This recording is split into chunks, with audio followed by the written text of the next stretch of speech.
दोस्तों, एक बार की बात है, एक बहुत बड़ा नेता एक साधु के छोटे से आश्रम में गया क्योंकि उसने उस साधु के बारे में बहुत कुछ सुना था। उसके मन में एक बार आया कि मैं भी एक बार जाकर इस साधु को देखता हूँ कि आखिर लोग उस साधु की इतनी तारीफ क्यों करते हैं। जब वो नेता उस आश्रम में गया तो उसने देखा कि एक छोटे से कमरे में कालीन बिछा हुआ था और वहां पर कुछ लोग बैठे हुए थे और उनके सामने साधु जी बैठे हुए थे। वो नेता अंदर गया तो उसके साथ 4 बॉडीगार्ड भी थे और नेता को ये आदत थी कि वो जहां भी जाता था लोग अपनी जगह पर खड़े हो जाते थे, उसकी तरफ देखते थे, हाथ जोड़ते थे, अपना सर झुकाते थे, लेकिन यहाँ पर ऐसा कुछ भी नहीं हुआ। साधु ने उसकी तरफ देखा तक नहीं क्योंकि साधु किसी के सवाल का जवाब दे रहे थे। नेता को ऐसा देखकर गुस्सा आ गया। उसको लगा कि ये मेरी बेइज्जती है, तो उस नेता ने साधु के बात को बीच में ही काटते हुए गुस्से से बोला, मैं आपसे कुछ कहना चाहता हूँ।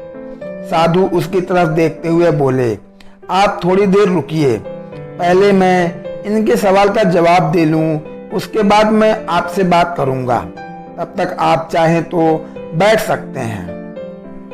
साधु को बस इतना कहना था कि उस नेता का चेहरा गुस्से से लाल हो गया और उसने अपना सारा गुस्सा साधु के ऊपर निकाल दिया। अभी तक वो नेता बहुत तमीज से बात कर रहा था, आदर से बात कर रहा था, लेकिन अब वो गाली गलौज पर उतर आया। नेता ने साधु से कहा, तुझे पता भी है कि मैं कौन हूं और तू किससे बात कर रहा है? साधु ने मुस्कुराते हुए कहा, मुझे इससे कोई फर्क नहीं पड़ता कि आप कौन हैं और कहां से आए हैं, लेकिन आप जो कोई भी हैं, अगर आप चाहते हैं कि मैं आपसे बात करूं या आपके सवाल का जवाब दूं तो आपको कुछ देर रुकना होगा। साधु के ऐसा कहते ही नेता गुस्से से पागल हो गया और वहीं सबके सामने चीखने चिल्लाने लगा, अब मैं तुझे असली औकात दिखाऊंगा। तूने मुझसे पंगा लेकर ठीक नहीं किया है, तुझे पता भी नहीं कि मैं तेरे बारे में क्या सोचता हूँ। साधु ने फिर उसकी तरफ देखा और बड़े ही प्रेम से कहा कि मुझे इससे कोई फर्क नहीं पड़ता कि आप मेरे बारे में क्या सोचते हैं, आप जो चाहें मेरे बारे में सोच सकते हैं। फिर उस नेता ने बोला कि तू ये सुनना चाहता है कि नहीं, या फिर मैं सबके सामने तुझे बताऊंगा कि मैं तेरे बारे में क्या सोचता हूँ। तू एक बहुत ही घटिया इंसान है, तू कोई साधु नहीं है, ढोंगी है, पाखंडी है और जितने लोग यहाँ बैठे हैं उन सबको तू बेवकूफ बना रहा है। तेरा बस एक ही मकसद है कि इन लोगों के जेब में जितना भी पैसा है वह सब तेरे पास आ जाए। तू अपने फायदे के लिए इन लोगों का इस्तेमाल कर रहा है और अब मैं तुझे नहीं छोड़ने वाला।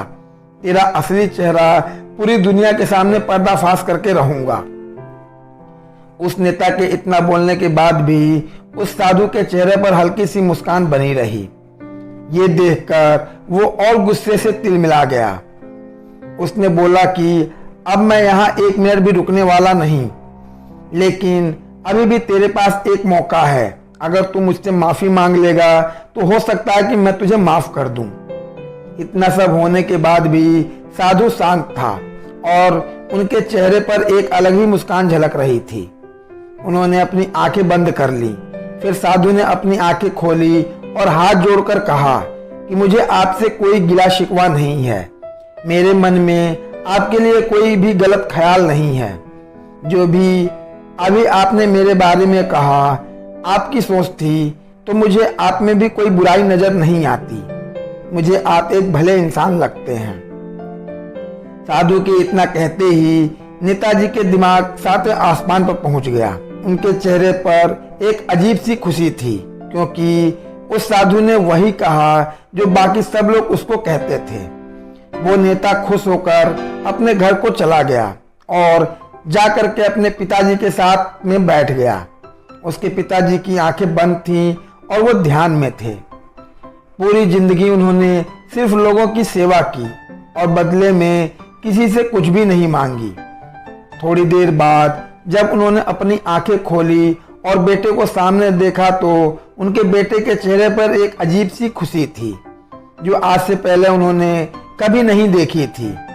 फिर उसने एक एक करके बताया कि आज उसके साथ क्या क्या हुआ। मतलब उसने साधु के साथ घटी हर एक घटना को पूरे विस्तार से अपने पिता को बताया। जब उसके पिताजी ने ये सब सुना तो वो थोड़े से मुस्कुराए और बोले, साधु ने तुम्हारी तारीफ नहीं की, क्योंकि उन्होंने वो नहीं कहा जो तुम हो, बल्कि उन्होंने वो कहा जो वो खुद हैं। वहीं तुमने उनको जो कुछ भी कहा वो ये नहीं कहा कि जो वे हैं, बल्कि तुमने वो कहा जो तुम खुद हो। यही बात वेदों में भी कही गई है। ये दुनिया तुम्हें वैसी नहीं दिखती जैसी ये दुनिया है, बल्कि ये दुनिया वैसी ही दिखती है जैसा कि तुम खुद हो। जिसकी नज़र जैसी है उसके लिए ये दुनिया वैसी ही है। अगर तुम अपनी दुनिया को बदलना चाहते हो तो इसका सिर्फ एक ही तरीका है कि अपनी नज़रिया को बदल लो। धन्यवाद।